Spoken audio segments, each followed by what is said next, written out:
Hello students, अब हम लोग सॉलिड स्टेट चैप्टर के धीरे धीरे अंत की तरफ बढ़ रहे हैं। इस चैप्टर के अंत में ठोस के गुण के बारे में पढ़ना है।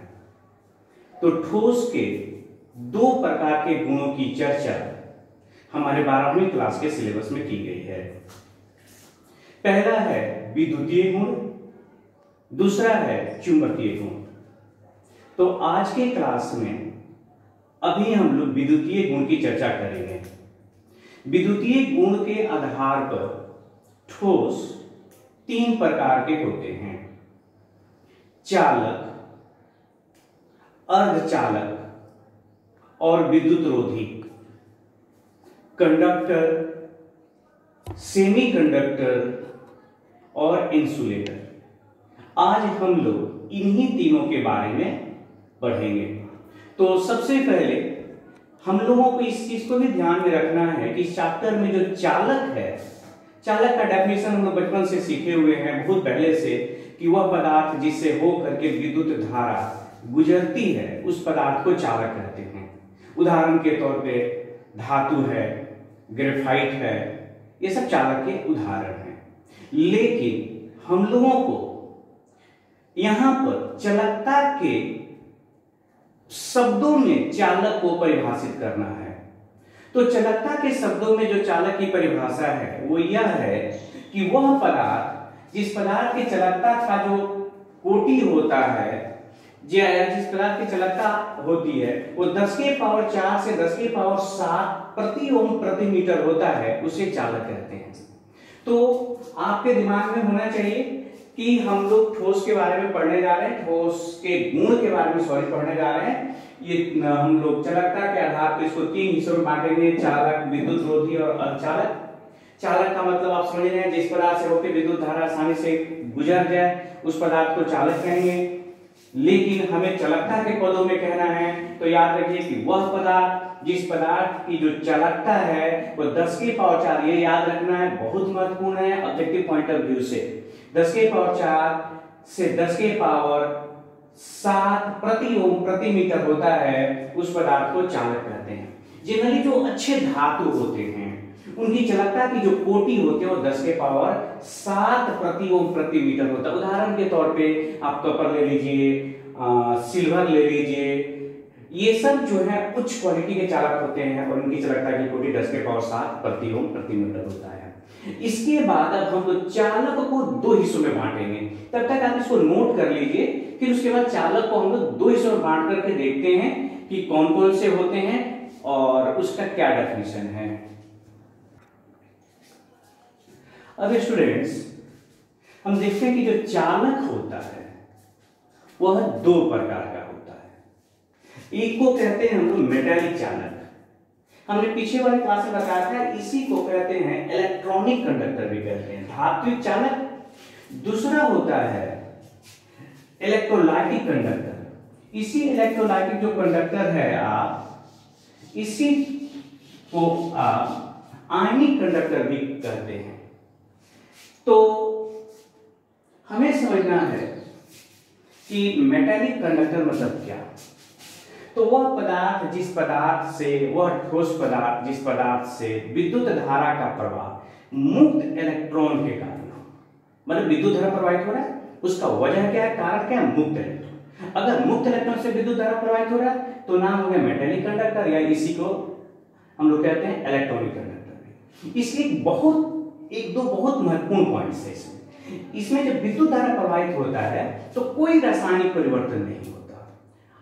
घर में जो वायर लगे हुए हैं, वर्षों से विद्युत धारा प्रवाहित हो रहा है, उसमें किसी तरह का कोई परिवर्तन होता है, कोई रासायनिक, कोई केमिकल चेंज नहीं होता, वो ज्यों का त्यों वर्षों से बना हुआ है। दूसरी चीज कि आप जो धातु होते हैं, जो आपके घर के जो वायरिंग में जो कपर लगा हुआ है, अगर उसको द्रव बना दे, पिघला दे, तो भी विद्युत धारा का प्रवाह होगा, और ठोस तो है ही। तो जो मेटालिक कंडक्टर होते हैं वो ठोस और द्रव दोनों अवस्थाओं में विद्युत के चालक होते हैं। इसकी एक और महत्वपूर्ण बात यह है, आगे हम इसकी भी चर्चा करेंगे, कि जब ताप बढ़ाते हैं तो जनरली जो मेटेलिक कंडक्टर होते हैं उसकी चालकता जो होती है वो घट जाती है। मतलब जो वायर लगा हुआ है जो आपके घरों में, उसको गर्म कर दिया जाए तो उससे विद्युत धारा का प्रवाह क्या हो जाएगा, घट जाएगा। अब दूसरी तरफ है electronic conductor, sorry electrolytic conductor. तो इलेक्ट्रोलाइटिक कंडक्टर को आयनिक कंडक्टर भी कहते हैं और ये मुक्त आयन की वजह से चालक होते हैं। तो कोई भी पदार्थ जो मुक्त इलेक्ट्रॉन फ्री आयन, मुक्त आयन के कारण चालक होगा, उस पदार्थ को हम लोग कहेंगे वैद्युत अपघट्य या इलेक्ट्रोलाइटिक कंडक्टर। इसकी खास बात है कि यह केवल विलयन की अवस्था में, जब ये विलयन होगा, द्रव के रूप में होगा या पिघले हुए अवस्था में होगा तो ही विद्युत का चालक होगा, अदरवाइज ये विद्युत का चालक नहीं होगा। अब जानते भी हैं कि अगर नमक है जो कि एक इलेक्ट्रोलाइट की तरह काम करता है, तो अगर ठोस हो जाए तो ठोस अवस्था में विद्युत धारा का प्रवाह नहीं होता उससे, लेकिन उसी नमक को पानी में डाल दीजिए, घोल बना दीजिए और फिर देखिए उससे विद्युत धारा प्रवाहित होता है। तो इलेक्ट्रोलाइटिक कंडक्टर की खास बात यह है कि जब वो सॉलिड होगा तो विद्युत का कुचालक होगा, जब विलयन की अवस्था में होगा अथवा पिघले हुए अवस्था में होगा तो विद्युत का क्या होगा, चालक होगा। इसलिए एक और बात है कि इसमें जब रासायनिक जब विद्युत धारा प्रवाहित करते हैं तो उसमें केमिकल चेंजेस होते हैं। आप देखते हैं कि वो आयनों के रूप में टूट जाते हैं और ताप बढ़ाने से, इससे जस्ट अपोजिट है, ध्यान में याद रखिएगा।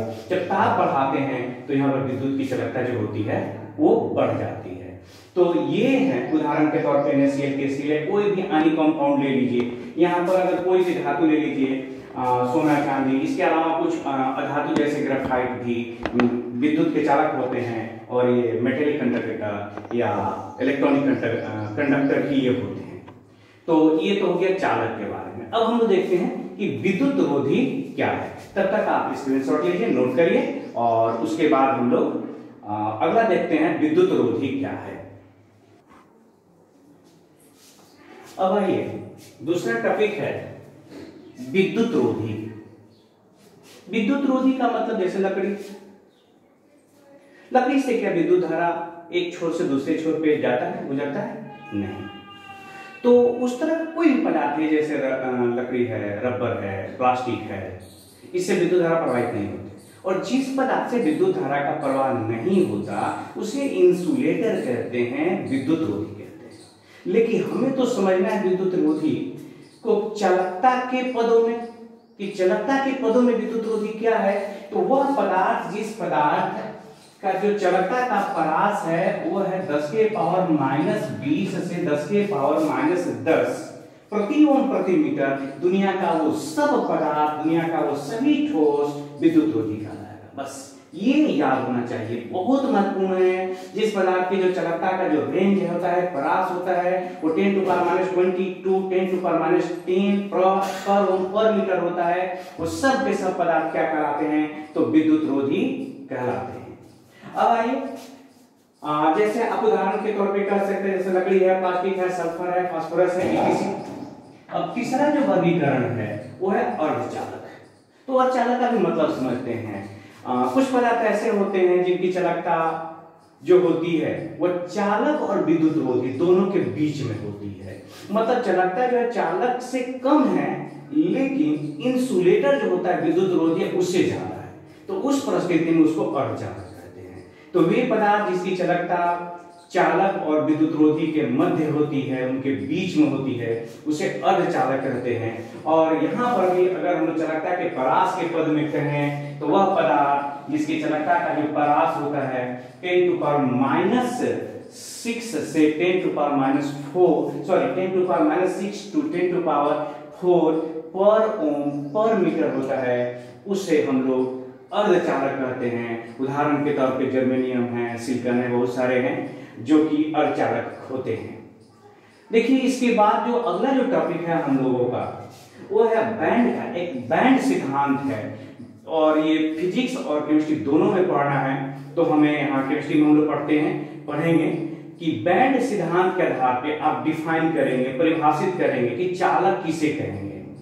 उसी तरह से अर्धचालक और इंसुलेटर की भी परिभाषा हम लोग बैंड के सिद्धांत के आधार पर देंगे।